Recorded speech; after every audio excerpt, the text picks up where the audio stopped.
And as I said, as a politician, I have to get back to my state. I had realized that the way to bring growth along with politics is to have manufacturing capacity in India. When I could have from 37 million to 250 million in 3 years, why shouldn't we have manufacturing capacity in our own country, and why should we import? So, as political decisions, we took a decision that we made it mandatory for whoever wants to supply to the state companies should have a manufacturing capacity in the country. There was Nokia, one of the world's largest handset suppliers in the world, manufacturer of the world. And they came and met me, and they said, we would like to set up a manufacturing facility. I said, where? They said, Goa. I said, what? Goa? With no offense to the Goans here or any friends. I said, why Goa? They said, the people from Finland, they don't see the sun for very long. It's hardly for 21 days or maximum 40 days. So they take the trips to Goa, lovely sun, they can do whatever they want. So they manipulated the company and said, let's set up a unit in Goa. I said, if you want to do that, you're not going to get my support. And you wanted to come to my state and my city, Chennai. And they were happy to do it. And my friend, that's what I call the Queen Bee effect. I think, friends, now we are all live in the cities. But if you're living in part of villages, like my friend Kamal, who comes from a real backward district in Madhya Pradesh, you realize that when you are harvesting honey or the honeycomb, the best way to migrate a hive of bees is to take the queen bee. The moment you take the queen bee, the whole beehive follows you. And that's what I did. I took the queen bee, Nokia. I took the queen bee and placed it in the map of Chennai. After that, I don't have to do any work. We had Motorola, we had Flextronics, we had Samsung, you name it. All the telecom handset manufacturers were all there. They didn't stop. We had Dell, one of the largest computer manufacturers in the world, in Chennai. I was accused by my colleagues, including Kamal Nath, that I take everything to Chennai, to Tamil Nadu. I was proud of it. If I don't do it to my state, who else is going to do? Today I say all the roads start from Chhindwara and end in Chhindwara.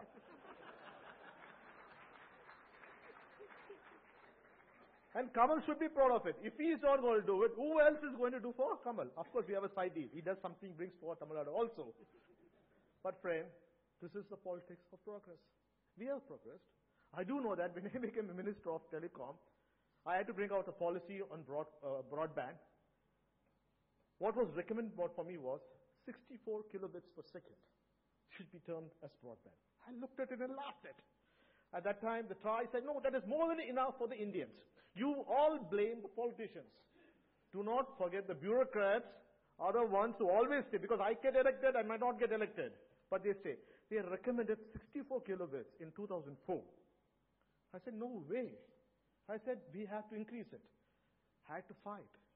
I wanted 1.5 megabits. Then we settled for 512, and I said, that should be termed as broadband. Another surprising thing was that I realized that in 2004, it was illegal, I repeat, illegal to use Wi-Fi inside your premises. Do you know why? Because that frequency is not allocated to you. It's a restricted frequency.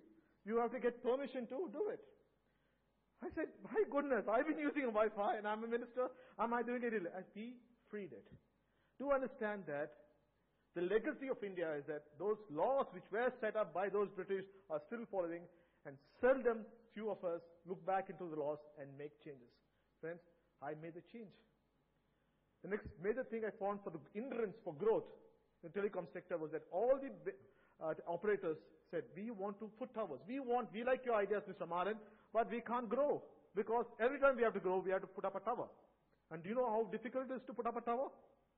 It takes 3 to 6 months to get a license from your department to put up a tower. So what do you mean? We had something called the SACFA clearance. The SACFA clearance, Uncle, listen, this is not the politician, all the bureaucrats. The SACFA clearance is a committee consisting of the railways, the defense, the airport authorities, and telecom people. They have to sit together and say, this is okay. I said, what is railways is somewhere, and telecom towers are coming somewhere in the cities. How to manage it? And airports. So A small policy change made us reach 250 million in 3 years. It was nothing. I said, you're free to put towers up to 40 meters anywhere in the country. You put it, then apply it. And it is, when any obstacles, the government has to come back to you and say, be object to it. My friend, that opened the doors. And after that, no one really worried how the telephone connection was there. And every time we say that, okay, we have solved a problem, then another problem comes. I'm sure all of you here are living in Delhi.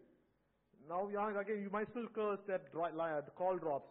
At that time, we had a major issue because all the heritage building in Delhi, no towers were allowed to be put. So I said, I called all the operators, why don't you all join together as a single unit and put up a common infrastructure? And we took it up, common infrastructure, not only to Delhi, but throughout the country. And I came up with a policy saying that we'll put towers and we'll give you money. Whoever puts a common infrastructure, the government of India will give money. To my surprise, it turned bad. The bad, the good sense. They said they'll give us money for putting up towers. I said, we are welcome, and friends, that is the history, that is the growth of the telecom sector. And I said, it was done because it was a clear political message from the UPA 1. And UPA 1 had more allies than UPA 2. And we all worked in one direction. Growth, and we had 8.5% growth. And there's no way, and that's what made India IT, the revolution we made in India. In fact, Mr. Arunpur is here. I remember when I became Minister of IT, I said, where is .in? You go to any part of the world, you have Singaporeans proud of calling .sg, Malaysian MY, and you have Britishers calling themselves .co.uk. In India, no, we like .com because we like only this. And we changed it. Today, I hardly see a visiting card having .com. .in is now there. And today, although I could not achieve, but the only thing I wanted to achieve was all the traffic which was generated in India to be terminated in India so as to lower the prices. But my friend, I should also say that in the politics of growth, it is also that you should realize that you say now, my uncle said, uncle means Mr. Uncle Prabhu Chawla said, they have more rich people coming into politics. Don't you realize that we follow the same style of Japan or Korea, that we have only 4 big companies, like Japan has Panasonic or Sony or Toshiba, or Korea has Samsung, LG. We were also stuck with the same mentality. I remember, if someone is progressing very well, are you a Tata or a Birla? Because that's the only example. Today, we have so many Tatas, we have so many Birlas amongst ourselves, and that is a symbol of growth for our country. And that has also been a curse because the limited monopolistic attitude of those companies have made sure our licensing Raj has killed our country. And I did find that when I wanted to come and make India, 1 rupee, from Kashmir to Kanyakumari, I found that the only way of progress was to reduce the national long distance charges and the international long distance charges. I was accused of killing the industry. But my friend, when I made in 2006 January to make 1 rupee, to make a call anywhere within India, it was a big event. That was the start. Today, it's a paise. And that's how the growth. So you can't say that we have not progressed. We have progressed in different ways. And my friend, when I came last year, to become the Minister of Textiles, I wondered, what do I know about textiles except wearing good clothes? But I did realize that a $62 billion industry, which has got a history of 150 years, Britishers, there's wars fought over textiles being made in India and exported to only to UK, to England, to erstwhile England. And today we have to compete with China. We are the second largest producers of cotton. We are second in everything because the difference between the first and second is so huge. China is first, India is second. The difference is China will be about, say, 800 billion and will be 80 billion. That's the kind of a difference which we have. And they do it. Their democracy is different. Our democracy is different. More than 60 million people are employed in the textile sector. This is the largest employer in the country, only after to agriculture. And as I said, politics. I know my good friend Kamalnath was the previous Minister of Textiles, but I'm always lucky. I get a better chance because of the K factor. But I should say that when I became the Minister of Textiles, and the whole world was suffering from recession, and our manufacturer was suffering because we have a parallelity going between the European and the American markets. More than 70% of our exports is to US and Europe, and they are parallel. If US economy fails, the European economy fails. And so will the textile export out of our country. I was glad that we were able to get funds released on the Technology Upgradation Fund from the Ministry of Finance. Mr. Pranab Mukherjee gave it. And within 3 working days, we distributed 2,543 crores to the textile industry. This was a great impact because they were struggling for funds, and they got the funds in 3 working days. My friend, it was done. It was done in UPA too. The progress still continues. And today, I told my industry, because all of us are dollar crazy, we only want to export. I said, way India beat the recession of the world is because of the strong domestic market. I know in Surat, where the diamond and jewel industry was suffering because of the recession. And what happened? There's so many thousands of people who are left jobless in the diamond and jewel industry. They were all absorbed by the textile industry, not for exports, for the domestic market. So I told my friends in this industry, look at the domestic sector. Don't think that your job is only to clothe the Americans and the Europeans. You also have a job to clothe your own countrymen. Because of billion population, of young population, you have a huge market. Nearly $60 billion, and as a growth of 14% is our domestic market. I brought the attention, and as Prabhu Chawla, Uncle Prabhu Chawla said that my mantra is always there.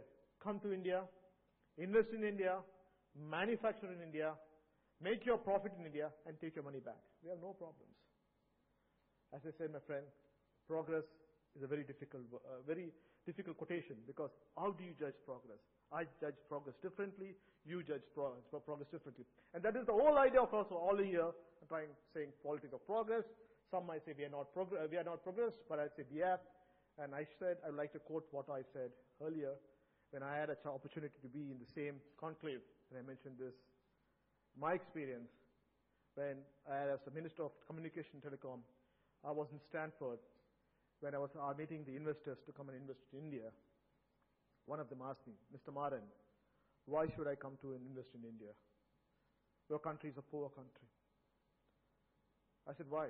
The other day I was in your country. I saw a man taking a cow for a walk. And you want me to come and invest in your country? I said, fair enough, you're right. Then I asked him a question. My friend, are you sure you saw the man taking the cow for a walk? He got agitated. Yes, I saw him. Yes. Was he taking the cow for a walk in the left hand or the right hand? He said, why do you ask this question? He said, left. And if you notice correctly, the right hand, he must be walking with a mobile phone in his hand and talking. And that's India. And I told him, but this is serious. This is India, God. I expected more. My friend, I told him that. India is 1/3 the size of US, but we are populated 3 times. If you want to compare the progress of growth of India and America, and we expect Indians to be like Americans, and everyone in India decides to own a car. We won't have roads, Mr. Kamalnath, to park the cars if 1 billion population of Indians decide to own a car. But are we unhappy? No, we are progressing. See, there's a point in achieving. You want to achieve it, what do you do then? We are growing. We are in the process of growing, and there's more fun in it, and we're doing it, and we are controlled. I have to say that in my state, it always gets criticized. You're giving everything free. My friends, in India, we have to do it. When my Chief Minister and my leader, Dr. Kanaiah M. Karunanidhi, mentioned in his election manifestos that we'll give a kg of rice for 2 rupees. That is the reality of India. We need to feed our people because the food for rice are expensive. Today, we are able to give a kilo of rice for 1 rupee, and it's a popular scheme.